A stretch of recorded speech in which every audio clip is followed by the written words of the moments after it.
Wrestling Guy. With your hosts, the Hall of Fame referee, JHawk, the not-so-mysterious benefactor, Jgold, and the legendary Charly Butters.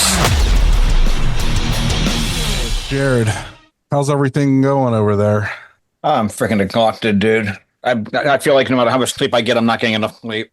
Well, that's understandable. I mean, I heard you got Fleas. I don't like where this is Fuck going. you. Yep, don't like where it's going. Don't like it. Don't it's, like those. It's hard to sleep in a bed with a dog that's got fleas. You know, it's rough. For God's sakes, it's not rough. It's not real.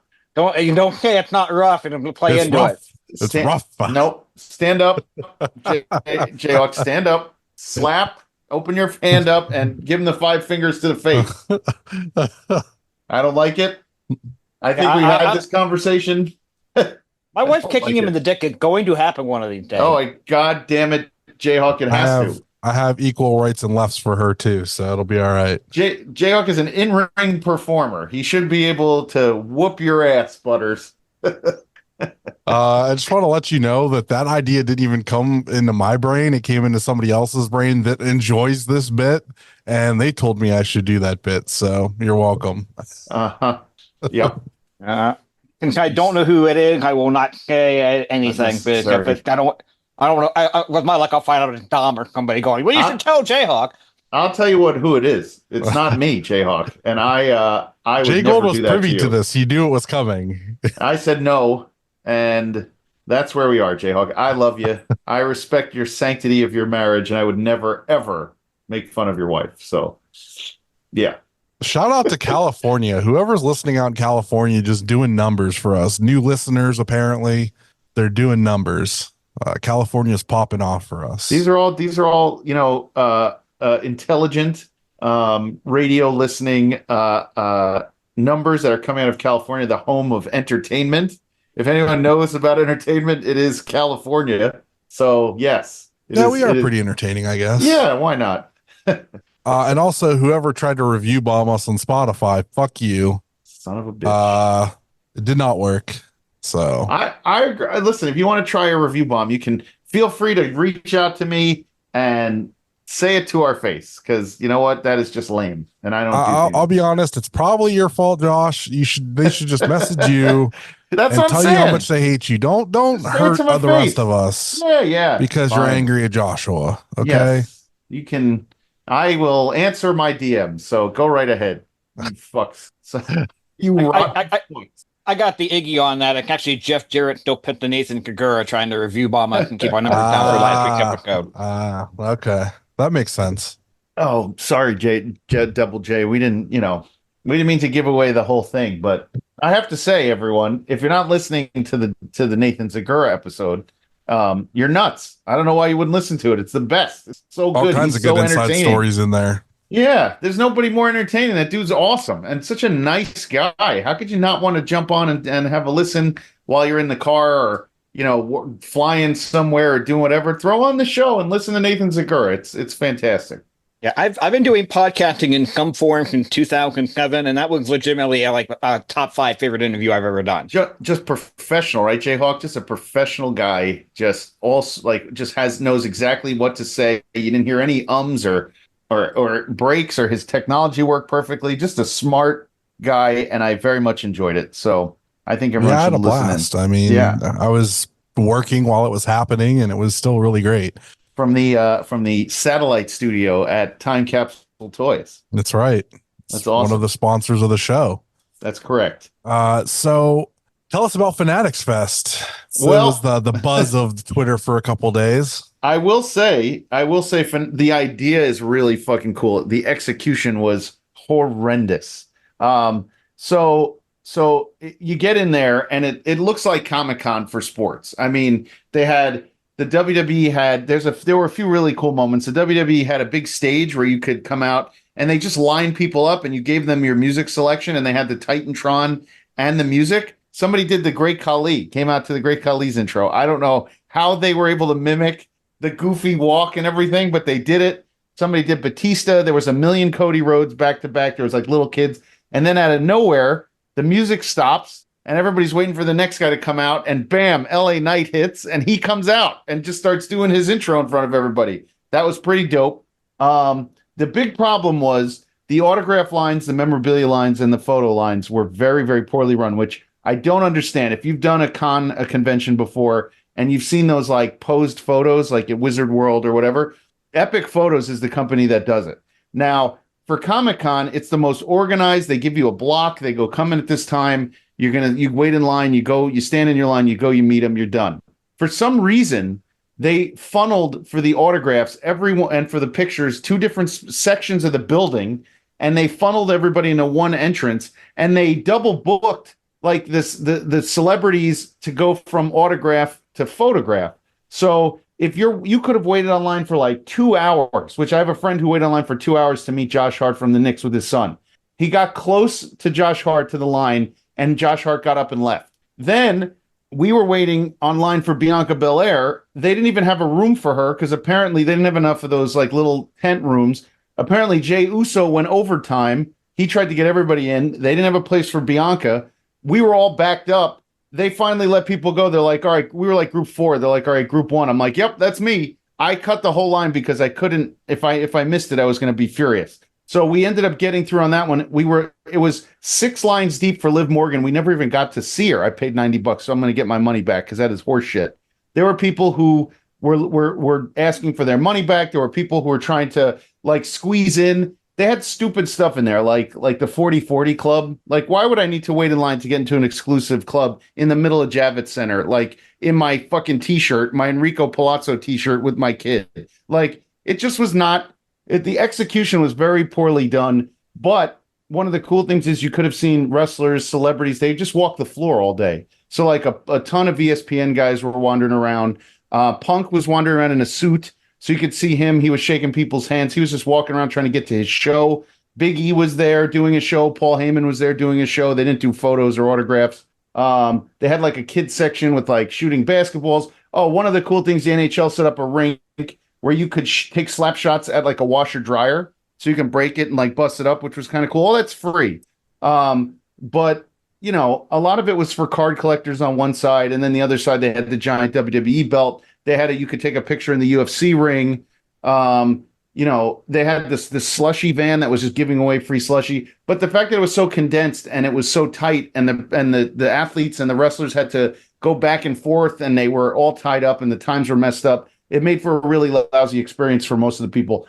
My only goal was to meet Bianca Belair for Harper, and she got a chance to meet her. She put her in her Instagram, like that. She could not have been nicer. She hugged everyone. She was like all about it.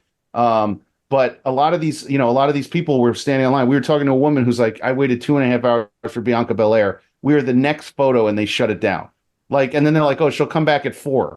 So I'm like, well, what if you have to leave before that? I mean, like, who can stick around and wait? She's like, well, they told us that she was going to come back, so we're going to wait for her. Look, if you're going to do it, I mean, Fanatics sucks as it is, but if you're going to do it, you know, do it right. But yeah, otherwise, fun weekend. People, apparently the buzz going around was that the WWE wrestlers were the only ones who sold out from photos and autographs. A lot of the athletes, everything did not. So, you know, that's kind of cool to know how many wrestling fans are still out there wandering around. But yeah, I did that. And then I came home that night. And that night I had 12 9-year-old girls sleep in my house for my daughter's birthday, and they tore this place up. Those it was an absolute zoo in this house, full of little kids running around and eating and dropping crap on my floor and doing all sorts of stuff. But all in all, good weekend. Fanatics Fest, get your shit together. But it was fun for the things that worked really well. The things that didn't work at all. So it is what it is. So Fanatics did the Fan Fest thing WrestleMania weekend with WWE. Mm-hmm. And now the one thing with the autograph and the photograph, well, is just that there was no organization. There was no real set schedule. Just, well, we're switching out the wrestlers like every half hour. Yeah, but you like, got in line and you got who you got. Like, you didn't even know who you were getting to get to the front. I had a block scheduled. I was group 4 for Liv Morgan at 3:00. We walked around after Bianca Belair. It was 2:47. I remember looking at my phone. She was still doing a live show with Big E and Rhea and all these people. So, and Tyler Breeze. And I'm looking at this like stage, and it's all on the other side of Javits. And I'm like, there is no fucking way that the people who signed up to meet her at 2:30 they're gonna have to push all those people in first. How the hell am I ever gonna get to meet her if all the people in the other groups were still waiting? That's just poor planning. They should have been like, listen, you gotta go. You gotta go to your room and do your picture. So, you know, that was shitty and dumb to do. Making a guy like Jey Uso go from one side of Javits to the other to do photos coming from autographs where the lines were hours long, it's just nuts. So, you know, there's only so much you can take as like a consumer. I was pretty pissed off. We're talking about a company that can't get a fucking baseball jerky right. They expect to do an entire fucking fan fest. I mean, no offense, Jgold. I mean, I kind of expected what happened to happen. Listen, I completely agree with you. I was wandering around going, this place fucking sucks. Like the whole, like you're not getting me to buy a fucking jersey for $185 with the letters sewn on incorrectly. You're insane. And if they really wanted to alleviate the wrestling crowd, they should have gotten like Eddie Cranepole or somebody. They did. They had all that. They had Doc on the same line as I was waiting on for Bianca Belair was Doc Gooden, Andre Dawson, and then when we left to wait on Liv Morgan, the other person was it Lenny Dykstra? And Michael Vick was an auto and not photos. You know, all the Mets like Ray Knight and all these guys were autos, not photos. Eli Manning was autos on Friday, but I think he was staying around for some panels. I think we saw Stephen A. Smith walking around. There were a lot of people doing stuff that were not part of like the autographs and the photos, which turns out to be a giant ripoff anyway. Fanatic, everybody. Go buy a shirt. IW guy to sign an exclusive deal with Fanatics. It's like the Fanatics experience. The past weekend was the Players' Weekend for Major League Baseball, and how many people were upset about them not doing the custom jersey this year? Yeah, and I'm like, you realize it's Fanatic. You would have spent $200 on the custom jersey. That for the fancy nickname on the back, you would have worn it twice, and it would have ripped apart in the washer. Instead they did something on the hats, right? Then they put like something on the hat. Weird number drawings and stuff on the hats, from what I remember.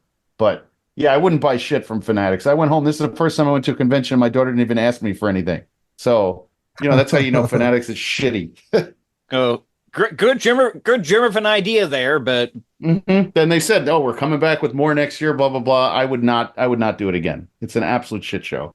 Actually, Josh, we signed an exclusive deal with Gorilla Press. Yes, Gorilla Press. And if you're listening to this, and we'll repeat it again later.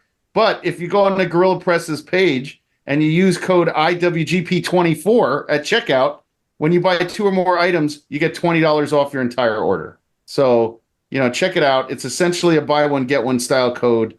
The shirts are $20. So when you pay $20, you get one. You know, you get $20 off your entire order. So check it out. Yeah, shout out to Will for making that happen. He's making all kinds of big moves, all kinds of different podcasts, and we're the OGs that hooked up with him originally. So he did a little something special for us. So yep, Will, you're the man. Do we want to introduce ourselves? I mean, it introduces us in the beginning of the show, but yeah, if you're a first time listener, I'm Butters. I'm Jgold. And I'm JHawk. And you get nothing else. Figure it the fuck out. That's what we're telling Fanatic after the weekend. Figure it the fuck out. And here's our shout outs for the week. Zach, Chris, Andrew, and Brock. And a special shout out to Patty, who just messaged me and told me how much she enjoyed last week's episode, and then also was checking on me because I was having panic attacks again today. So panic attacks? Come on, we got to get you a bag or something to breathe into so you can relax. I don't know, man. It was just weird stuff today. I was fine once I got to work, but was not having a good time on my way to work. Not easy. Yeah. What's on this weekend? Over on Triller TV, powered by Fight, GKW has homecoming weekend, Saturday and Sunday, and I'm looking forward to Saturday, 7 p.m., night 1, Ultra Mantis Black versus Danhausen. Oh, it's going to be sweet. I can't wait. Probably not watching that one live, but I'm definitely going to have to watch that one when the replay goes up. That should just be fun. Yeah, I'll be probably getting home from Rager when that's on, so maybe I'll put that on when I get home or something. Rager's this Saturday? The Saturday at 4, baby. Oh, man, that's awesome. Okay, so I picked something ridiculous. It is going to be RPW presents King of the Kill 2 live on IWTV. The first round matchup, Schlack versus Jeff King. First round matchup, Jeff Tremont versus Otis Kokar. First round matchup, Casanova Valentine versus Judge Joe Dredd. First round, Lou Nixon versus Dr. Redacted. Chuck Stein and Brandon St. James versus Schwartzy and Randy West. I think that is from, it's a second annual death match tournament. I can't see where it's from on here, but go on there and check it out. That sounds utterly ridiculous. What's the company name? RPW. I hope that's not Ruthless Pro Wrestling from Cleveland. No, it is. I don't see the Ruthless Pro King of the Kill 2. I don't see where it's coming from for some reason. Can't make it out on this thing, but yep. The print on that is really freaking small. And I don't think it says what's on it. No, and the writing is Michigan, ridiculous. Michigan, there you go. somewhere. Maybe go. Michigan. Somewhere in Michigan. Okay, somewhere in Michigan. Enjoy. Maybe Michigan. Maybee, Michigan. Oh. They call it because it doesn't say like what the name of the building is. There's no address. It's just maybe Michigan. Like it could be throughout the entire town. Right, just show up and something might happen. Show up and just be like, "Hey, where's the wrestling at? Where's the crazy wrestling at?" Based on the poster here, I think it's part of some kind of festival. They're advertising bands and vendors and camping. Huh. Interesting. All right, let's do this review. Let's do it. Doing a review. All right, and this time around, it is Absolute Intense Wrestling. AIW Against the World took place August 1st, 2024 from the Temple Live Asylum Room in beautiful downtown Cleveland, Ohio. Not quite downtown, but close enough. And I was the only one that was not in the building live for this one. You guys were both there, so give me an idea what the vibe felt like live going in. I'll tell you for me, because this was my trip that we discussed when we did Absolution, but my trip to the first time at the temple, and apparently the last. I enjoyed it. I thought the venue felt really cool. It was like a bigger VFW hall type thing, type feel to it. I thought the stage area, like the GA, looked awesome. We sat in the tabletops. I think Butters, you've said it's the only way to watch in there. Correct. And yeah, it was awesome. And I got a chance to see Jason Ayers over in the VIP box, and we got to see a lot of cool faces that we haven't seen in a while. I thought the booze was a little overpriced at like 12 something a beer, but they're very big. So I was drinking a lot. There was a lot of famous, and we can talk about some of the famous people who were there when we start moving around in the matches, but it felt like a really fun homecoming type of show. It was great to see, hang out with Butters and Stacy and Pam and everybody. And then we sat with our pal Scott Random on the other side, which was its own thing. But yeah, it was a lot of fun. Yeah. Yeah, it was like the normal kind of deal. Like the crowd was pretty good. They said they got a huge walk up, 600. Yeah, it wasn't a huge Absolution crowd, but it was a big crowd, which is good. Very interesting that AIW versus the World, somehow AIW managed to pull off like every single victory except for one. Wasn't even close for the World. They just beat the shit out of the World. So well, as it should be. It is Cleveland on SummerSlam weekend. They should beat the shit out of everybody. That's just my opinion. Beat their ass. I'm going to argue the World won too. We'll get there when we get there. But yeah, all right. Let's lead it off. Okay, so I obviously did not see it, but there was a pre-show match. Austin James against Shawn Mason. Did either of you guys see it? Yeah. The Shawn Mason brings such an audience with him no matter what spot in the card he's on. People were cheering him. It was a good way to start. We got in a little bit later.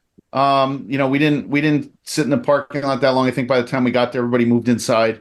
But yeah, it was a good, get the crowd ready for, what's coming type of match. I had no issues with it. It's very crisp. Both guys I would put on any main card also. So, it was good. It was good to warm everybody up. I wasn't even aware that there was a pre-show match, and I'm sure I saw it, but I didn't have anybody harassing me in the bathroom about Shawn Mason, so I didn't remember he was even on the card. So there's one guy who drives from out of state when Shawn Mason's on a card just to see Shawn Mason. Megan following that kid have The already. bathrooms were surprisingly comfortable. I had no issues in there. I had no issues like going in and out. The lines weren't too long. Yeah. Were you the person that shit all over the wall? No, but that was disgusting, wasn't it? What the hell are people doing?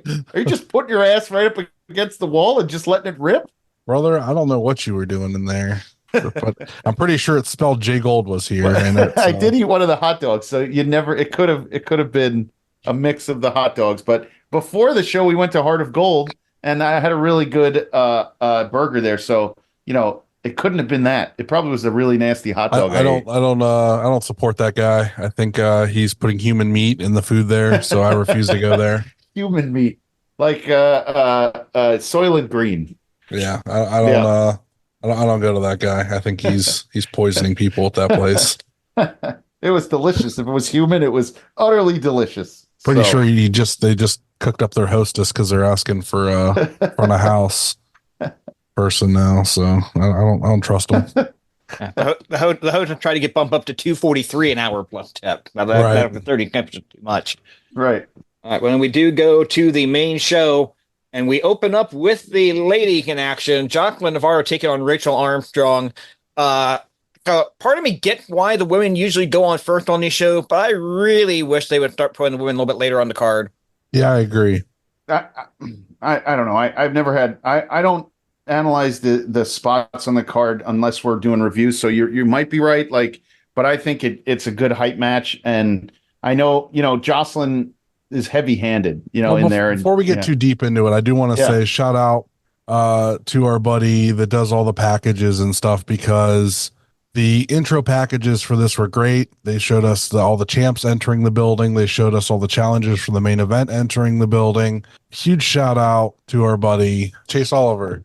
Chase, and he's home right now recovering from knee surgery. So, again, another one. Chase, get better, man. God damn, why are you made so fragile? Come on, get better. We need you. We need you back. We need you sometimes in the ring too, Jeez. Yeah, lots of great opening packages. Really just ups the idea of the show. I was really, we say this every time, but it adds to the show so much when you watch it back. It definitely makes it feel like a very polished product. Yeah, I mean, and they're not everyone's doing what they do. I mean, it's not like we're saying it and like 10 other companies do it. It's very rare, and it's really what makes AIW as far as their TV production stand out. So, shout out to Chase and all the hard work he does. And dude, you're doing great, but we need you back. It's really unfortunate that, you have all that professionalism, and then you go to commentary, and then Dustin Alberti just takes all of it away and just ruins it with his horrible commentary that he does. I don't know. He's regressing. He's not getting better. He's regressing, and I don't know what's happening. I think he needs to really work on it and focus real hard. Dustin's gonna kill you. Better come correct at the Rager and at the Jaylet, because he's worrying me. He's really falling backwards. No, I'm just kidding. I'll give him some leeway for Rager. I expect him to be half in the bag by the time the show starts, like everybody else out there. But I love him and Wadsworth together. I think they do great. And I know I know Zagura talked about Dustin too, and I think Dustin's come a very long way. And yeah, it's exactly what they need. It has a good sound. Wadsworth is as steady as they come. So it's just good. All the production on their side has been thought out and tried again, and they're really honing it up. So anyway, yeah, I just had to bust his balls because he deserves it every once in a while. Yeah, things can't go that well, Dustin. Jesus. Anyway, Jocelyn Navarro, Rachel Armstrong, AIW Against the World. We're starting off hot. Joss playing heel, toying with Rachel to start it off. Armstrong does some lucha stuff. Does a springboard hurricanrana, looked real nice. She also hit a dive to the outside over the top rope, which was insane. What a pleasant face, by the way. What's that? She's just such a pleasant face when she comes out. Yeah, you just want to cheer for her, Right. Yeah. At some point during this match, though, Joss hurt her back. You can kind of tell going into the final little bit that she's having trouble. She hits that swinging fisherman buster for the finish, but you definitely tell she was having some trouble with her back. I think it was on a leg drop or something to the inside. She landed wrong, and Yep. Having trouble after that. It's funny that you say that because, like, you know, when Zaguro was like, I took a 3D incorrectly with like my leg out and I thought I popped my hamstring. Like that's how small the margins are when you're doing those. Like, because Joss has done that like 1,000 times, Right. and that's how small the margins are in wrestling, where you could land just a fraction of an inch off, and the match has to be, you know, you have to kind of bring it home. So, you know, She shout out to finished it Joss though. for They finishing. didn't stop it. She finished it. So she's a tough cookie. So Tough as nails. Yep. Shout out to Joss for finishing that match. Absolutely. Yeah, there were very few production gap in this one, but this is one of the ones they had. They got put the wrong cryon up. They put Rachel Armstrong's name up when Jacqueline came out, and I know it's probably Jake's deal, but I'm blaming Jake. Blame Jake. Yeah, let's blame Alberti for it. Let's say it was his fault for some reason. The whole thing is Alberti's fault. That's right. Yeah, any production issues, it's all Alberti. If it's all good, then it's Chase. Chase did a great job. That's how it is. So we're gonna blame Alberti because when he got cut off in mid sentence going to the ad break. Yes. Right. Yes. He It's cut all his fault. off. Yep. He cut himself off. He hit the button. Yep. That is correct. He didn't look prepared. He just had this gobsmacked look on his face, and they're like, "Oh, we got to do something." He doesn't look prepared. That's just how he looks normally. So it was really confusing for him. Oh man. We're getting dragged on Twitter either way. We're sorry, Justin. You know what? Negative press is press. I guess it'll help the episode. I guess Sure. Oh shit. JHawk, what's next? Up next was my match of the year, I think. I'm pretty sure it's up there for match of the year. It was match of the night for me, but I think it might be match of the year for me too. I'm not going to go that far, but it was really goddamn good. Mander against Dominic Garrini. Just inject this match in my vein. Like you said you want to bet to 3. I want to bet to 7. Just keep running it back. Dude, the best was Thorne posted on Twitter during that match. These two guys are just beating the shit out of each other. Like, dude, Manders caught Dom on a dive to the outside, spun him around into a fucking Oklahoma slam on the outside. It was disgusting. I could not believe my eyes. This match was fucking sweet. Yeah, I like watching it back. I got hyped again. I was standing up. I was at work today. I was watching it, and I'm just getting into it, and I'm standing up, and I'm just like, oh, this is so fucking good. Shit, pal. I really like how thick and just brawny Manders is. He's just one of those guys who look like you're gonna hit him and nothing's gonna bother him. He's just gonna keep coming. He's fucking Stan Hansen 2.0, man. Yeah. He's just smash if he had mouth. 3 inches, if he had 3 inches on him, he'd be on TV tomorrow. Like, I just feel like he's so wide and like perfectly built for that kind of style. Just give me, if he just had 3 more inches. But still, he's awesome. What Jgold's wife says every day. If he just had 3 more inches, he'd be fucking happy. Nope.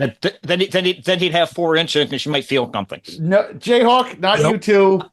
Yep. I had you, Jgold, right there. Boom. Gotcha. It's not where that's going to go. Anyway. The Lariat exchange towards the end was fucking crazy, gross. Dom couldn't hit the muscle buster. And I love, there's been twice where he lifted somebody up and couldn't get him up for the muscle buster. Yeah. And he instantly goes to my favorite finish for him, and he hits that fucking spike pile driver. It always looks gross. Manders fucking just bounced his dome off the bat. It looked gross. And it was a great finish. Fucking 10 out of 10. It would have been 17 out of 10 in the fucking dome in Japan. Oh my God, it was great. This match was great. Please give me more. I need them at least 2 more times. I want to see. Give me Hell on Earth. Give me them going at it again. 2 out of 3 falls. Give me something crazy. I fucking loved it. Yeah, I couldn't agree more. That shit was just 2 dudes just beating the piss out of each other with their hands. It was great. And I can't believe that was the first time they've ever met one-on-one. I could have swore that they might have had a match together before, but they said on commentary that was the first time meeting. And damn, it was good. Oh yeah. I mean, and thinking Manders hasn't been around for how long? Look how good he's gotten from when he left. Like, he was great when he was here before, but he's just even levels above that now, just with all the talent he's faced in GCW and elsewhere. Yeah, he's really come a long way. Yeah, he's really done a lot of good things. Him moving this to this direction too was probably the best thing he did, because he can be booked on more shows and get more opportunities. And going there with Dom is just a guaranteed banger. So yeah. Yep. Okay, so for what it's worth, a quick look at Cage Match. Cage match happening at the third one-on-one between them. They did a no ring match at Time Bomb Pro January 2nd, 2021. And then they had a match on August 4th, 2019 for Southern Underground Pro. Okay, so this is the first one-on-one in AIW then. Yeah. Okay. That's Still, good shit. It's fucking stellar, and I would definitely pay to see them do it again. So. Yep. Okay, from there we've got our thick-weight scramble match. Dex Royal, Dr. Daniel P. Rockingham, Mikey Montgomery, Big Cam Holloway, Trey Lamar, and Tyler Jordan. No company does a scramble match like AIW. The AIW signature six-way, baby. I got to apologize to Dr. Dan. I was with the Rip City pharmacist, and we were driving to the venue with my brother, and Dr. Dan texted me. He's like, "Can you grab a whole bunch of toilet paper and give it out?" And I was like, "I don't think I can." We were like on our way. I missed out. Like if I had an opportunity, I would have brought some toilet paper for old Dr. Dan. But dude, that was such a fun fucking match. And can I just highlight one thing? Dr. Dan went for fucking gold. He ran up the ropes and did like a plancha or something. Mm-hmm. He said he got to the top rope, and I was looking again to see if I could see it in his face, where basically he was just, holy shit, what am I doing? But it was so natural, the way he, like his athleticism. And I was like, I'm like telling anybody who's around me, I'm like, did you fucking see that? Did you see Dr. Dan do that? Our whole table was in shock. We all love Dr. Dan at our table, and we all lost our shit when he did that. We're like, go, Dan. Yeah. Where's this guy been? Holy shit. It was so good. The agility of everybody in this one. I mean, Mikey Montgomery's got the prettiest moon called in the business now. By far. Yep. And then you got Big Cam doing Big Cam thing. Yep. I made a comment on Twitter about, enjoy Big Cam on Independence now, but I can't see him being on Independence that long. And somebody replied to me that they were at the Drew McIntyre meet and greet earlier that day. And the guy's kid had a Cam Holloway shirt on, and Drew McIntyre goes, hold on to that shirt. That's a big boy there. Oh, no shit. So, yeah, Cam's getting noticed. It's great. He's top flight security, baby. WWE loves him for security. Number one SmackDown security guard. Right. Had the nice little on-screen cameo at SummerSlam when Logan Paul came out. And somebody, how people always do from security to WWE superstar. I can't wait to see Sam's. It's going to be so good. Do me a favor, repeat who was in this again. It was Mikey. Keep going, JHawk. Tell me the six-way again. Mikey, Cam Holloway, Dr. Dan, Dex Royal, Trey Lamar, and Tyler Jordan. Right. Okay. So the Dex got hurt in this match, right? Like he was working hurt in this match. He got hurt at the Slammed on 6 show. The elbow thing was on Slammed on 6? Yeah, he hurt his elbow. He that dude, just bad luck, but what a stud he is. And Trey Lamar, his intro is awesome, and I love seeing Trey Lamar. And Tyler Jordan also can just, I guess Thorne is very comfortable with putting him in all these situations, and for good reason, because the kid can hang with everybody. I'm very happy Trey is back in the fold. He adds to every match he's in, so he's a highlight every time we see him. He's got some new merch that just came out that looks really great. Because he hasn't had merch in a while. So, yeah. Is he living back in the area? Yeah, I think he's back in either Indiana or Ohio. He's somewhere in the area again. He's definitely back from Cali. So good. It's good to see him on every show. And goddamn, Mikey is just next level. And I think Nathan said it. He didn't know where Mikey was going to end up, but we always, I mean, even from when we were doing Go for Broke Butters, when we were doing that, we said like Eric is like more of like the entertainment guy, and Mikey's more of like an innovator, and all he does is innovate. The guy's everywhere. He flips and he takes bumps and he wins big matches, and the guy is just unbelievable. And he should have won the IW Guide title. I mean, if it wasn't for Sid Von England, he would have won the title. I think I don't think Derek could have beat him. So I think he's in the talks for maybe getting a title match here, hopefully soon. If we can nail down Derek with some dates for the show. That belt will be defended. we will defend that belt. Yeah, we'll get it defended here. I got some ideas. If he wants to play hardball, I think I got some some things up my sleeve I might be able to pull out and get him to defend the belt. So that title will be defended, and hopefully we'll see some big things in the fall, and we'll get the director to lay some fists. Big Sam with the big splash and the 1, 2, 3 in this. That was probably a better splash of his. I forgot where I was where he took a splash and it wasn't great, but that one was, it is good. Anything that Big Sam is doing always tightens up. So yeah, Jgold likes it when you keep it tight, Sam. Sam, I love you, buddy. Whatever you're doing it right. He just got announced for the September ETU show. Yeah. Mm-hmm. Yep. Our pals over there at ETU, Lewis. Yes, we are talking about Andrew and struggles. So yeah, not Lewis. We don't talk about definitely that guy. Not Lewis, but Andrew and struggles. We love you guys, and we love ETU. So I'm glad Big Sam's getting a shot down in Jersey for that show.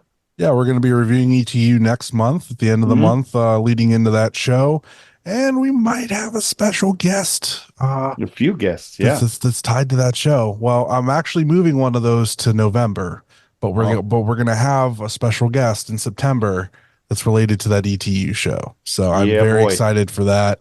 First time guest, and it's another big name. We're dropping big names in season 10, baby. All right. So from there, we have the tag team championship on the line. This was my pick for match tonight. As great as Dom and Manders was, I love this one as well. The champion, PME, the challenger, the Motor City Machine Gun. So fucking good. Who do you think has the better basketball team, Erotic City or the Motor City? I think Erotic City has the best everything, if you ask me. But I am trying to figure out. I was getting a beer or something, and that match started so fast coming back from intermission. Right, that was the intermission match. I don't believe so. I think it was before intermission. No, I think that was the comeback. I think the 6-man and then. The intermission was after Kaplan's match. Yeah. Oh, fuck. Okay, yeah. So I think I was outside and I missed this at the beginning. It kind of snuck up on me. But PME was super pumped to wrestle Motor City. I had a chance to get a little bit of a backstage interview with Philadelphia Collins, and they were so pumped, and they were really excited to work with them. And those guys are, again, the perfect package. The look, the wrestling skills, they have it all. And, shout out to Little Italy boys. Yeah, good for PME for getting a chance to be in the ring with them. I mean, those are two guys that have a ton of experience in AIW, but that's the first time the team has been together in AIW, which was an interesting fact. Wait, there. Saban's been in AIW? Saban's been in AIW quite a bit for a while there. I've never seen him live. I was it was back years. It was back when they were in the that old Turner building. Hall? Turner's Hall, yeah, it was Turner's Hall era. Yeah. Oh, okay. Yeah, because I saw him and I think Kevin Steen at the same show. So. Oh yeah. Mm-hmm. Yeah. Oh, that's fun. Damn. Well, those guys are pros, and it's great to watch them. It was great. It literally was just fantastic. That was the first time Chris Sabin had been in AIW in 2015. It's been about 9 years. Oh, god damn. Nice. Well, I've never seen him live. I never thought I would see that guy live. I always looked at him as a TNA guy, and I'd never see enough TNA guys. So it was very cool to see him on that card. Yeah, Gavin actually did make it to the Mount Carmel era the first couple shows there. Did he? Yeah. Interesting. Yeah, that's so much fun.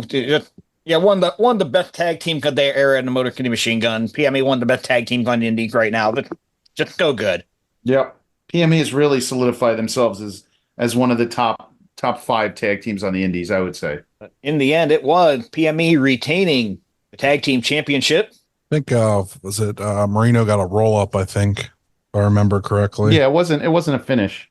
Yeah, it wasn't like a super duper finisher 1, 2, 3. It was a quick roll up, snuck the win in. All right, from there, another fun one. Just with each guy who couldn't help but be John Wayne Murdoch versus Kaplan. The grossest chair shots. Oh my god. So the night before, we went out with Kaplan for steak, and he was telling us afterwards. And we didn't get to see, I think we saw them. He's like, I ordered like 4,000 thumbtacks off of Amazon today. I just got it in my head. I hope it comes by tomorrow for the show. And then we're walking towards like in downtown Cleveland. I just turned to him. I go, you ever use a gusset plate? And he's like, yeah. He goes, they're not fun. And I'm like, what? Do they hurt? He's like, a lot. And he's like, I still have a scar because I forgot who he told me put the plate too low on his head. and like got him right in between the eyebrows. And he's like, I still have a scar. Kaplan is an indestructible human being. Is there anyone that can take the abuse that he takes when he wrestles and just keeps moving and keeps moving and keeps moving? It was nuts just being able to watch that match. John Wayne Murdoch is fun as fuck.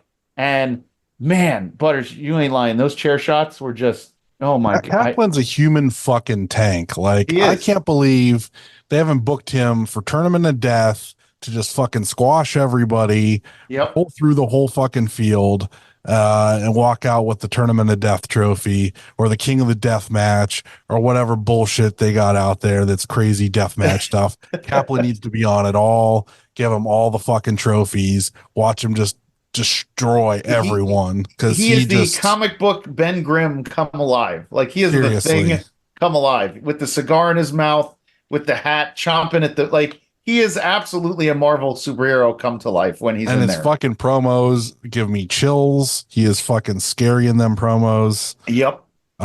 He's like, you're looking in the eyes of a fucking serial killer. The chair shots were just disgusting. It was the loudest thing I've ever, like, I've never been in a room with chair shots that just rang through the building like that before. It was the loudest thing. I couldn't believe. We saw our friend Ronald Two Legs coming down doing his GoPro thing, and he was standing too close, and I was shouting, I'm like, out of the way, like, they're gonna kill you. They were just murdering each other. Thumbtacks come out, and Kaplan hits his dead man's curve like fucking pile driver on John Wayne Murdoch and gets the 3. Ugh, that was gross. John Wayne had fucking thumbtacks sticking out of his head and his back and his arm, and so much fun. That was that match was just so much fun. Yeah. Kaplan is a deathmatch god to me. I love him so much, and I love when he beat up Karate Kid, and I love anytime you give me a Kaplan match against somebody. Like him versus PCO was great way back when. Kaplan's just fucking a fun thing. I can't wait to see what he does at Rager, because Kaplan is a Rager guy, and it's going to be sweet. Kaplan beating people up in a Hawaiian shirt and a cigar in his mouth is the best. Flip-flops, I hope, but that is just nuts. So yeah, great match, great way to go into the intermission, and they were still doing meet and greets and such during the intermission. There's so much space for merch in that place. So I like being able to, I like that whole open area for merch. I think it was, I really liked the Odeon's little space, but it was too small. But this was kind of cool to see everybody kind of in a line. So coming back from intermission, 4-way tag team match: Bang & Matthew, Latino Most Wanted, Los Desperados, and To Infinity and Beyond. Oh, that's right. This tag match, I missed the entrance for these Los guys. Desperados being Erez and Gringo Loco, the base god.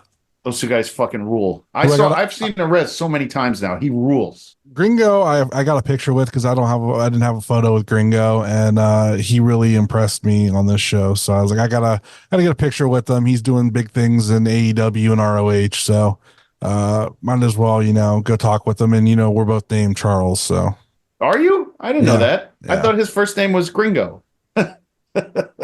Shoot, brother. Yeah, he's unbelievable. He really is. Everything he does, you're like, when Gringo's in the ring, something crazy is going to go on. And I've watched that dude Arez. I saw him at the Lucha show for Cinco de Mayo. I've seen him at the Violence and Suffering show. He's it's an odd watch if you've never seen him before, but I think he's great. He's just such a cool dude. And To Infinity and Beyond are like one of my favorites. So just great. Just all in all, just a really fun match. I just got my hands on a mint on card Colin Delaney figure from when he was in ECW. What kind of figure? Like the basic, the basic. It's one of his. It's the only figure they ever did of him. They're really hard to come by, but I found one on eBay for a good price, and it has a really nice mint card on it. It's not all beat to shit. So I got that. I was talking to Orange Flacity the last couple of days, and I was like, next time he comes to a show, I'm gonna have to have him sign it for me. So yeah. Dude, that's cool. But is it it's the basic model, right? Like the it's just like no hand, no articulations. It was before they had basics and elites. It was before Mattel. I think it was still when it was Jax. Oh, nice. Okay. So it's a classic. Like I said, it's super hard to get a hold of one. Like there's ones that have like the special belt with them. They're like one of 500. Those go for like $600. Oh This wow. one I got for $40. So and it's a nice package. So I'm like this. I mean, they were going for like over 100 before. So like for $40, I couldn't pass it up. Colin, you're worth $40, my friend. I hope you know that's where it's going. $40. This match though, fucking all over the place, craziness all over. Like I love Bang and Matthews. They have so many great tag team moves together. I really, really enjoy them. I definitely enjoy getting to see them in AIW. Definitely would like them to be a full-time group as part of AIW. I think that they really add to the tag division and anything that they put them in. I would like to see Augustus Matthews trim his hair a little bit and not look like a little Dutch boy all the time. But otherwise, I love them. His just haircut's ridiculous. So, yeah, that's my only gripe. He looks like a little Dutch boy. A little Dutch boy. Yeah. Like on the paint cans when we were kids. Fucking ate paint chips as a kid, didn't you? It's a possibility. They never told us there was anything wrong with them back then. So, anyway, sorry there was a spot in this match. It was a reverse Rana off the top rope into a regular Hurricane Rana off the top rope into a cutter. And I've said before, I hate the Rana off the top rope into a cutter. I think it's like too contrived. But this was just insanity because who hits a reverse Hurricane Rana to then Hurricane Rana somebody who then gets cuttered? It was I was standing next to it, I think, during that. Ridiculous. Yeah, that was absolutely absurd. It was amazing. I'm pretty sure I was standing next to you during that. Yeah. Yeah, I had to get up and walk around a little bit after intermission because I just needed to just kind of chill out and talk to everybody. Yeah. To Infinity and Beyond win with a double cop killer. Funny bit there. Cheech like does a stomp and Colin falls back into the corner, trying to hold on to the person. Can't hold on to him. Like they have to like pull him back up. He's like yelling for Cheech. He's like, Cheech, come here, help me, and to pull him up out of the corner so that they can then hit the cop killer and get the win. It was good stuff. It is. It's definitely. It was. Those two work so well together. It's just awesome. Awesome. And that kind of led to Infinity and Beyond getting that title match at Slammed on 6th as well, which is made sense for the show for them to win than to get the title match 2 nights later. So yeah. From there, it is Eric Taylor against Heath. And I'll tell you, Eric Taylor's promo leading into this match was fantastic. Too much talking about how he loved Heath. He would have loved to have this match. Any other time he'd be just thrilled with getting this match. But he's still so pissed off that not only did he lose the Intense title, but that Wes Barkley didn't even climb the ladder to win the ladder match to win the thing. Now he got the chip on his shoulder, and he feels bad that Heath is the guy that can his way. There was just perfectly fucking done. It was fantastic. Way too much swearing. He didn't sell it to me. I don't believe Eric Taylor. I don't believe him. There's all that alcohol behind there. He didn't even throw one Molotov cocktail. Ridiculous. Ridiculous. Here's the thing. It used to be when he had a problem, he would throw a Molotov cocktail, and then he'd have a whole other problem. Oh. Yeah, that's usually why you do that. Exactly. Thanks to the great Jason Mendoza for that. Yeah. I have heard working with Heath is very easy and people really like him. And this is the second time I've seen him live. I saw him once at Create Pro, and I saw him at now here in AIW. And both times, everyone who talked about working with him, loves working with him. And I have never heard a bad word about Heath, which makes it that much more rewarding. And it was just very cool. So I like that dude. He was at the after party. He was really nice and personable. And, I judge a lot of these guys just on how you can treat people in everyday life. And he was just super nice. He's massive, by the way. Massive to stand next to. Another guy who... Yeah, you couldn't fit the whole hog in your mouth? We're still doing this. I got to stop. Every time I say it now, I'm like, fuck, what words am I using? He just is a really big dude. He's like a Cardona size dude. Like, they're just big guys. WWE guys are just monsters. So, anyway... Fuck you, Butters. You know what I'm saying.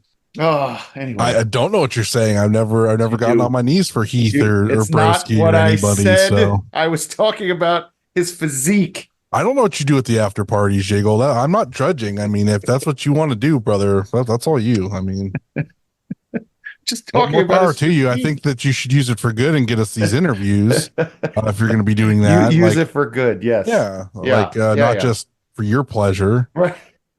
So stupid. Anyway, back to the match. Sorry, JHawk. No, you're perfectly fine. Yeah. Oh, I was actually surprised by the finish here. Not necessarily that Eric Taylor won the match and not necessarily that it was a cheap finish, but they let Heath attack him afterwards. Mm. That's normally the kind of thing you do if you're planning on bringing the match back, and I don't think that's the plan. They may bring Heath back in general.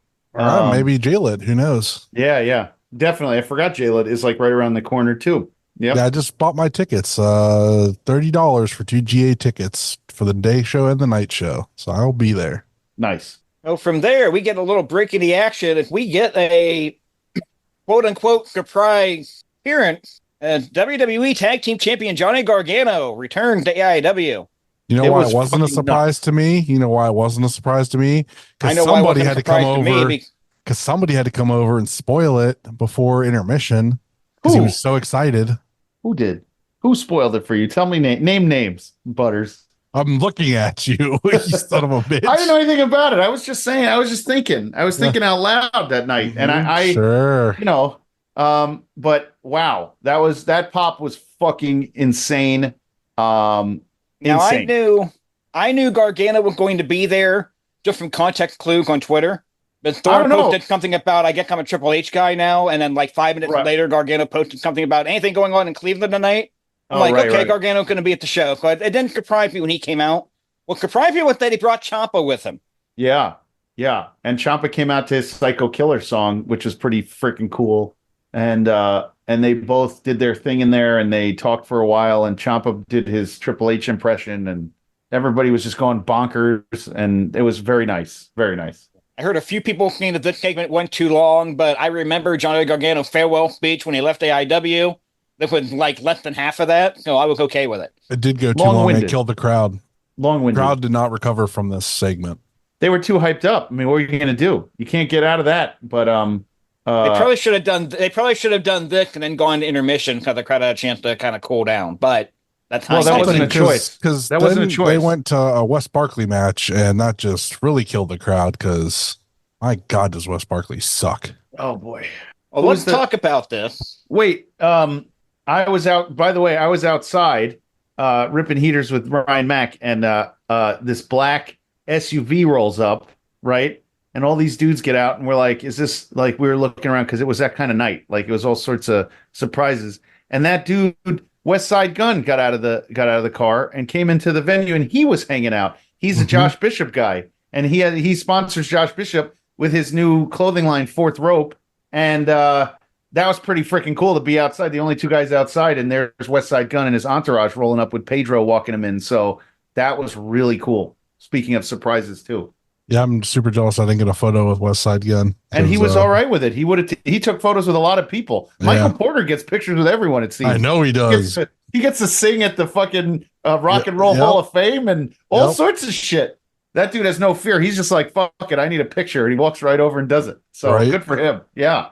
At least he wasn't hanging out in the hotel, acting like he was still supposed to be somebody. But I did it only once. Anyway. But let's go ahead and talk about Wes Barkley's match. It's Wes Barkley against Anthony Green for the Intense title. Yeah. Anthony Yeah. Green was cheated. I love Anthony absolutely Green. agree. Here's the thing. Yep. Wes Barkley's foot appeared to be on the bottom rope on the initial pinfall. I'm not disputing that. I was always under the impression referee's decision is final. Anthony Green was announced as the new Intense champion. These guys said, and new champion, the whole deal. The one time Matt Wadsworth does something as president of the company is to restart this match. I love you, Matt. Wrong call. Book a rematch at another time. This is the wrong Of call. all the times to step in, the one time when everybody didn't want you to step in, you stepped in. What the hell, man? I thought Anthony Green's. I thought we were onto something. I thought maybe he's coming back. He was going to do a little bit of a tour of AIW for a while and He be said the he champ. cleared his schedule for it. Man. Yeah, He yeah. was all pumped for it. And I was all pumped for him because he said that. I was like, fuck yeah, Anthony Green is awesome. I loved his match the last time we got him. I was like, I couldn't wait. I was all aboard the Anthony Green train as soon as they announced him. I'm like, yes, this is Exactly what I wanted. Fuck yeah. Yep. And then he won the belt, and I was so excited, but I just had a feeling they were going to pull some shenanigans, and they pulled some shenanigans. So the match restarts. Wes Barkley wins the match.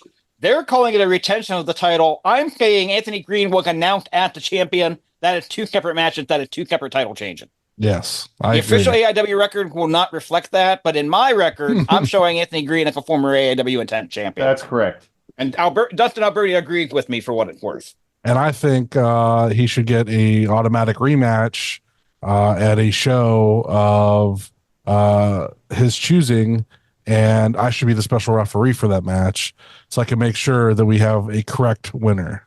No bias whatsoever. Yeah, I think Anthony Green deserves a second bite at the apple, so to speak, and should be AIW Intense champ and carry the belt through the fall. Right. Yeah.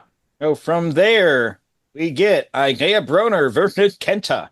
Now, I thought, Butters, you would have said this too would have been match of the night for you between this these was two. Up there. This was probably my number 2 match of the night. Broner's always been one of my guys. I did custom music for him for Hell on Earth. That custom music got me another custom music job recently. I am forever thankful for him. We did a shirt design collab with him through IW Guide, one of our first shirt design collabs that wasn't Derek Dillinger. Forever thankful for him. Always will be a Broner guy. Yeah, I've never got to wear the bulletproof vest. Someday that'll happen. But this match was, I wasn't looking forward to it because I'd already seen Kenta, and I kind of figured he's going to follow a similar routine of what he did with Dom. He probably just has like a touring match style, kind of like how Minoru Suzuki does. But he doesn't. He actually came and did a bunch of different stuff. At one point they butted heads early on, and I think it really kind of knocked Kenta a little bit loopy. He recovered though. They did some really great stuff. Broner pulled out a pump handle tombstone, which I thought was fucking sweet. Broner gave him everything he had.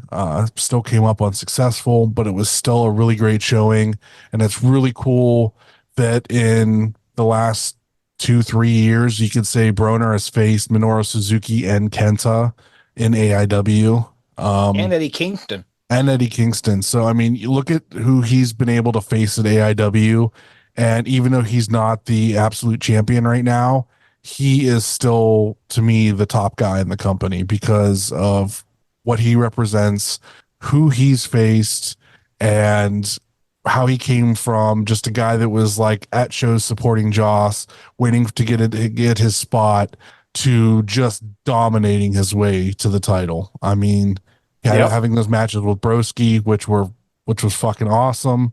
And I don't hype Broski too much on here. But those matches were excellent. I loved everything about those. They were overbooked like crazy, but it was still a fun ride. And I loved rooting for Broner. He will always be one of my dudes. Yeah, he's awesome. He gets better and better every time we see him. He gets more confident in his promos every time we see them. Mm-hmm. So yeah, good on him. Good on Kenta. Fun fucking match. Just really perfect. Just what I wanted. So, and not to sell the Dom and Kenta match short, but I think this one was better. So I agree. Yeah. I think the Dom Kenta match was too one-sided to Kenta, and I don't think that's fair of what Dom's abilities are. And I think that's why I didn't like that match as much as I would have, because I think Kenta didn't give Dom enough. I felt like Dom didn't get enough in. Yeah, I agree there. With Kenta, the only against the world guy to win, to go to sleep. Against the world guy. The only against the world guy. How else do you word it? No, I like it. I'm all for it. Yeah, I mean, it's not like AIW against GCW or something. Like we got from all over the place at this show. Yeah. Then we have the main event, Fatal 4-Way for the Absolute Championship. The champion Chuck Stone defending against Alec Price, Derek Dillinger, and Joshua Bishop. I enjoyed this match very much. I don't know. I know, Butters, your thoughts on Chuck, but man, these guys were just beating the holy shit out of each other. You can't tell me that this wasn't a fun. Alec Price is the best. what a fucking stud that kid is. Derek just does Derek is now becoming one of those guys where you just know every time he's in a match, you're going to get something good. You know, Bishop's just a maniac, and Chuck is, you know, I think, and Butters, I know you don't agree, but I think Chuck gets better every week, and he has new gear, and he's taking it seriously. He pisses everybody off. I mean, if you don't like the fact that he comes out and really gets under people's skin, I think it's great. I do. He's doing what he's doing. I mean, I am not sold. It is what it is, but you know, eventually I'll turn that corner and it'll be fine. Like there's guys that I've been behind 100% all the way. Now, don't get me wrong. I think back when bulking season was a thing, I liked Chuck in that group. I liked Artie in that group. When they split, I supported Chuck. I was like, all right, cool. Chuck's going to get his own thing going. He had some really cool stuff happening.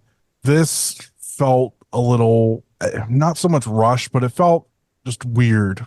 It's hard to describe, but it's growing on me. I think, you know, you had that dominant team that had everything. Absolution came around. They lost 2 of the 3 titles. So it kind of is what it is. Like it's not my favorite thing, but I think I've said this for a while that AIW main events really suffer because the crowd is really burnt out. Like I want to say like probably 85% of the time they're burnt out by the time the main event comes around. It's a real hard issue to kind of fix with how match cards are laid out. And I mean, I'm not saying that I have the answer there. I just think that main events are always like, by the time they get to them, I'm burnt out. So like I kind of wandered around, talked with you, kind of watched from different points in the arena. Yeah. As I was kind of just chilling, watching it. It wasn't a bad match. I mean, as a hardcore AIW fan, I had a feeling that Chuck was going to retain. I wanted anybody else but Chuck to win the match, just because I liked the other 3 guys more than I liked Chuck. But the way he won the match wasn't like he was a dominating heel and destroyed everybody. He literally snuck the win away from Josh Bishop. Yeah. Stole the pin from Josh on Derek. So I mean, he's still the chicken shit heel, and I think that's more believable than him being a dominating heel that like nobody can get through. So is fucking Kaplan, and Kaplan whooped the shit out of him. So why aren't we getting Kaplan versus him? Yeah. He's a big guy, but he doesn't need to be a dominating heel as a big guy. You can have a big guy that's a chicken shit. Okay. And I buy him as a chicken shit more than I buy him as a dominating heel. If he was in more promotions and had, you know, like some bigger runs under his belt and other places, maybe I could see him as more of a, you know, a giant heel that's like done some shit and like can dominate people. Yeah. But he doesn't have that under his belt. He's done a handful of outside stuff, but most of his stuff is AIW. So I feel like the way to go for that is to make him a chicken shit heel, which is going to make me hate him as a heel more, which I think is going to draw more heat. So I think it makes sense. Yeah. Actually, you put that in good. That makes a lot of sense. It does. I do think. I do like him as when he does some of his power moves are sick, but I do like how he plays off of the Duke and everything. It's good. It is. You're right. I mean, his power bomb onto his knee is a fucking gross move. I 100% give him credit for that. Love that is move. A fucking killer finish. Yeah. And it looks devastating on anyone you hit that on. So I think, I mean, he's got that going for him, but I also think that until he's really cemented himself, like he's beat Broner now twice with help, I think that he cements himself a little bit more, and then he can maybe start pulling off some more dominant wins against people. You know, maybe I'm not seeing, maybe he defended the belt at the Canton Street Fair shows and Street Festival shows and had some dominant showings there against smaller guys. Like I did see a photo of Shelby with the title. So something might have happened there with Shelby possibly, you know, pulling off a victory and then getting beat up by him. Who knows? I don't know. I didn't get to go to those. I had to work, unfortunately, which is the first time I've ever had to work on for one of those shows. But like, I'm interested. I am interested, more so in him not being with that group, than him with the group. I think him by himself or him with Duke is more interesting, Yeah. as a bad guy. But we'll see what happens. I mean, That's they a little always, softer stance from you than you normally do, so that's I good. know. Oh, well, Yeah. I'm trying to explain and be reasonable about it instead of just being like, no, I don't like him because of this and da da da da da. Like, I'm trying to explain my views so that I'm not getting messages when the show comes out explaining things that I telling me why I'm wrong. I'd rather just explain my view. Like, this is kind of how I feel about it. Let's see what happens. Like, that's the other thing. I'm not taking AIW and everything as serious as I used to. I think I'm just like chilling out on a lot Yeah. of it. Okay. Because things are changing. Like, I'm not as hyper focused on things, so I'm not hyper critical on things because I'm just letting stuff slide now. I'm like, oh, we'll see what happens. Like, I may not like this thing, but who knows what's going to happen next. Yeah. I got other stuff that's like going on in life that, like with work and like that new hobby, kind of like doing stuff for that and trying to get things going there that I'm not like, I don't need to be hypercritical about stuff. So Yeah. Okay. Not bad. That's a softer side of Butters. too much talking for me. Now, going back to your point about the crowd being burned out at the end of this one, and that is absolutely a thing. A show like this, it's hard not to have the crowd burned out, but you've got the access to a bunch of guys that you're not normally going to have the access to. You want to take advantage of that. So you've got more matches on this card than you normally would for a non-Absolution or a non-Hell on Earth show. And that's a lot of it as well. I mean, what do you take out? Which people do you take off the card to shorten it down? I don't know if you could without disappointing some people. So no, I don't think there's anything that you could take off this card to make it shorter, or more palatable. I think that everything deserved its place on this card. Exactly. It's just one of those things that's going to be a longer show. Unfortunately, it's just a product of the business. It's going to be a longer show. It's going to be worthwhile though, because you're going to get, like you said, big names that you're not normally going to get. You're getting Kenta. You're getting Anthony Green, who's fresh off a Noah tour. You're getting other people from other company, Heath. You're getting guys like that aren't here all the time, or that coming from Japan. So it's a big deal. Yeah, definitely. That was Chuck Stone retaining the championship. How are we feeling about the? How are we feeling about the little fucker? How are we feeling overall, guys? Thumbs up. Oh, this show is fucking awesome. The vibes in there, the way it felt, the way that it I love all the shows that I've been to in the last couple of years. Just make me so happy, and to get a chance to experience the venue itself was amazing. And that night, Fonzie slept in my hotel room, which was very cool. And not to brag, he just needed a place to stay. But yeah, no, thumbs way up for this show. I know Thorne put a lot of effort into it.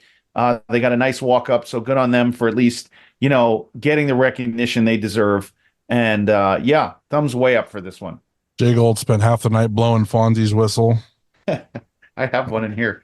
But again, Butters, no, I did not. I will give this, I'll give it 4.5 Tokyo Domes out of 5. Nice. That's high praise from Butters. Like I said, man, it's got probably my match of the year on it. That's awesome. My favorite thing to see live. Like, it's really interesting now. Like, when we go to these shows, it's a lot of the time matches don't hold my attention like they used to. I used to get real into them. A lot of the time anymore, I'm kind of like on my phone. I'm kind of looking around, doing other stuff. It takes a lot for a match to get me, like, really hook me right off the rip and keep me going the whole time that I'm not paying attention to anything and I'm just immersed in the match. This did it for me really well. Yeah. That Dom and Manders and I even praised it again on Twitter today, Monday, because it was just so damn good. When I watched it back, it got me all hyped up again. Yeah, that's good stuff.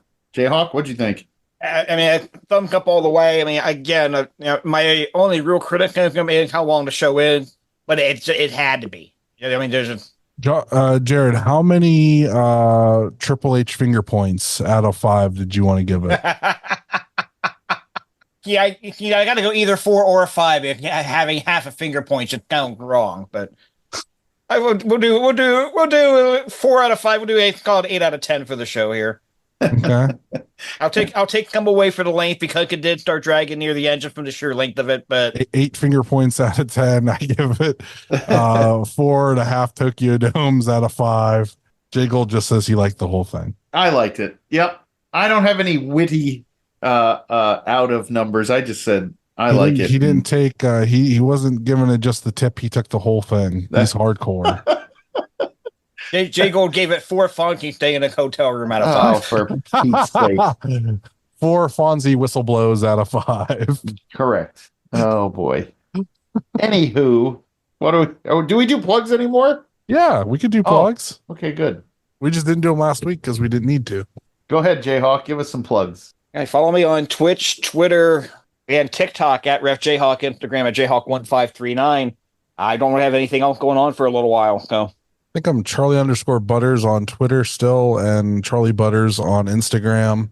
I post stuff on like my Instagrams, usually a lot of the stuff that I've been collecting or that we get in at the shop that I think is really cool. My Twitter has some stuff on there. Like I said, I commented on some things today. I ain't got nothing real special coming up. Just trying to contact some promoters about getting this belt defended some places. That's what I'm working on for this fall. Nice. You can find me on Twitter and on Instagram at jgold12. Happy birthday to my daughter, by the way, since her birthday was yesterday. Rate, review, and subscribe wherever you listen to us, and our Twitter handle, IWGuide1, and the Patreon, patreon.com/IWGuide. Don't forget about the merch store over at Brainbuster Tees and our pal over at Gorilla Press Apparel, Will, and use checkout code IWGP24 when you buy 2 or more items for $20 off your entire order. Yeah, go get that defunct pro wrestling shirt that we made. That's really sweet. Yeah, get a bunch of shit. Help Will out. Listen to our podcast friends at Odds with Wrestling. The Card is Going to Change, the super fantastic podcast, and Marks with Mikes. Check out our other friends, the official graphic designer of IW Guide, OKCR Creations, Magnum CKs, now that's what I call wrestling, Time Capsule Toys, Toy Ohio, Rubber City Toys, Big Starks brand, Women's Wrestling Watch of Northeast Ohio, Will again, Gorilla Press Apparel, and Smokin' Jay's Barbecue, the best barbecue in Ohio. That's what I got. Fun review this week. Later, dweebs. Deuces. Support independent wrestling, everybody. Mm-hmm.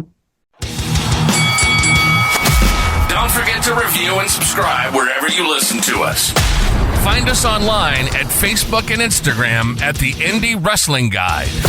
And on X or Twitter at IWGuide1.